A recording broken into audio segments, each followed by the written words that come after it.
When I was around 12, I went to there was a Philip Tracy and Isabella Blow exhibition in Dublin. So then I started making strange hats. I lived in a really small town, so then I thought Ironton where Artists is was like huge, which it's really not, it's very small. But I was like living my full city fantasy. I think like I hadn't really thought it through. And the course is in Dutch, so I had to learn Dutch, and I had not really. I just thought, okay, I'll just learn Dutch, it'll be fine. Dutch is obviously not like something you just like learn really quickly. Yeah, it was amazing. I was there for 2 weeks, and I never met Love before, so I just like wrote her and was like, hey, can I come to your residency? And she was like, okay. And then I booked my flight, and then I remember thinking when I got to the airport, I took a taxi, and I was like, I met this person before, and I don't know. And so yeah, anyways, but we had like an amazing 2 weeks together, and it was like just her and her mom on the ranch, and it was amazing, like sleeping on the roof and making work together. So we collaborated on a few pieces, and then I made like a small collection, did some shooting, and yeah, that was really intense, but really beautiful. Well, in my first year, I mean, I suppose initially I was just really obsessed with learning to mold make, and then started by making flat molds, and then I kind of really wanted to start making three-dimensional molds. I think, yeah, mold making and learning about those new materials was the beginning point of kind of developing the process that I used to make my work. I suppose initially I just started working with it. What was a material in the mold room, and kind of vaguely linked it to sort of body modification in some way, but I mean that ultimately wasn't the reason I continued working with it. For like, in terms of its properties, the platinum grade silicone is like body safe, so you can wear it, and it's quite flexible. So the beginning is live casting. So first you live cast either with, well, usually with alginate, and then from there you pour a oil-based clay in, and then from there you sculpt that until you get to the point where you're like happy with refining it, and then you basically destroy your sculpture by creating fiberglass gold from it. So then you do and then when you have one section of fiberglass done, you have to pour it out. I use wax for that, and then you make another part, and then eventually you have a mold after a very long time. So there's a lot of processes. So I suppose fiberglassing and live casting are the main ones for that section, and then pouring in silicone. And I embed a lot of things inside my mold, so the pouring process is always very stressful. Yeah, I think that the conversation is really important for, obviously, luxury fashion companies are just discriminatory. They only, most of them, go up to size 12 or 14 maybe, or they might do like a second tier line which does some larger sizes, or different sizes. But anyways, so yeah, that's just discrimination, first of all.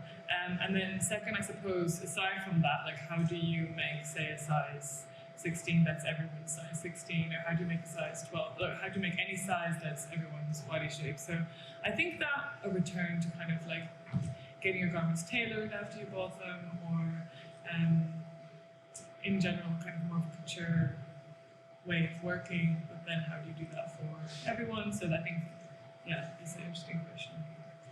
And sustainability really kind of plays a huge part in it, because when you are getting a garment made just for yourself, you wear it for longer because it's more expensive, so that makes it more sustainable, which also makes it fit better.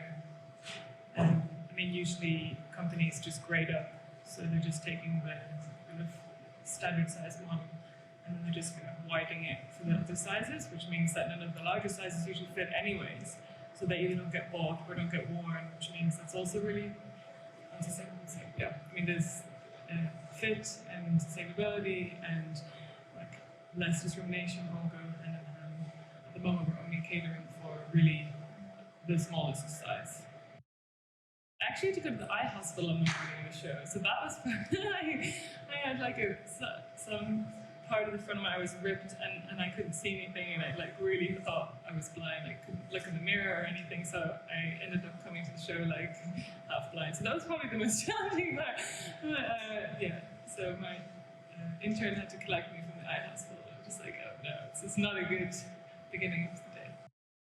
I think it's more of a conversation starter, so if you put one on and feel that your body is similar or isn't, and then thinking about that and why I'm making the work, I suppose the most important part that people who don't understand the work might think about why I've made it, or people who do resonate with it, or people who resonates with, they'll feel kind of, I suppose, seen more through the work.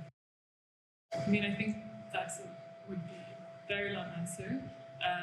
As I think with most people in general, we all like kind of build a very complicated narrative surrounding our bodies and also other people's bodies, and families' bodies, and friends, and how we look at our own self, or judge our own self, and others is so much based on so many factors. But I would say definitely things my family, my sister, my mother have said about themselves really shaped how I saw them when I was younger and saw myself, so negative things, and then starting to unravel those when I was older and realize later that kind of all those narratives that you hear and are so important in how you end up seeing yourself.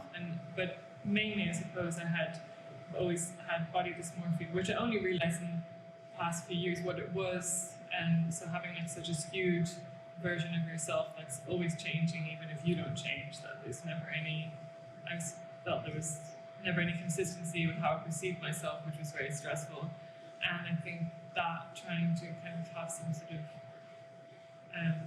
control over that is definitely a big. So when I started making the work first, it was also to actually kind of try and talk about that and like the different versions of yourself that you see in your good or bad days, and how that can really affect how you sort of perceive everything about yourself. I think probably at first I thought it was mainly representation. So obviously as a child and a teenager, maybe that's more important, like not seeing someone with red hair or not seeing someone who has a bigger bust in fashion, and like if you're, or whatever that might be. That is very, that definitely is something that strikes you. But then getting older and realizing it's actually the grading and the pattern cutting which ultimately defines how you see yourself. If you can never find a trouser that fit you, then you start thinking that there's something wrong with you. But I don't think you link those two things together. You just think, oh, I can never find a trouser, I have weird legs. But you never think, oh, well, because the trousers weren't cut for me, they were cut for someone else, which is probably a sort of like whatever the standard size fit model was for that company, and that was probably graded up, and at no point was your body considered. So as opposed to thinking that and being very logical about it, you don't even know those steps, because people don't understand how garments are made actually on that bigger scale. They don't know what grading is. So I think those are things people should know actually, because then they could be like, well, okay, fine, I can never find a trouser, but it's because everything was cut on like this like Danish girl in a studio somewhere. So not that would make it better that you couldn't find a trouser. You would maybe have more of an understanding why. So I think that ultimately that is one of the biggest issues. So Lou and I have known each other since I was 16, so that kind of collaborative relationship has come quite naturally over the years. And then Bjork I've never met, but my stuff was on Tim Walker shoot with her, so I've met her. And then Arca, she reached out to me to make some work after she was wearing a piece for Candid Trust or some magazine, I think, or for one of her shows. And so we have a project coming out next year. I don't know, first of all. I don't know, I'm just going with the flow. But also, I suppose my work definitely serves as to provoke actual like large companies who are making money and have the resources to rethink how they're using, well, essentially like the trend often of body positivity or the trend of queerness, or to sell, but never really investing the money in actually creating products for those communities. So I think that that's kind of my role as of right now.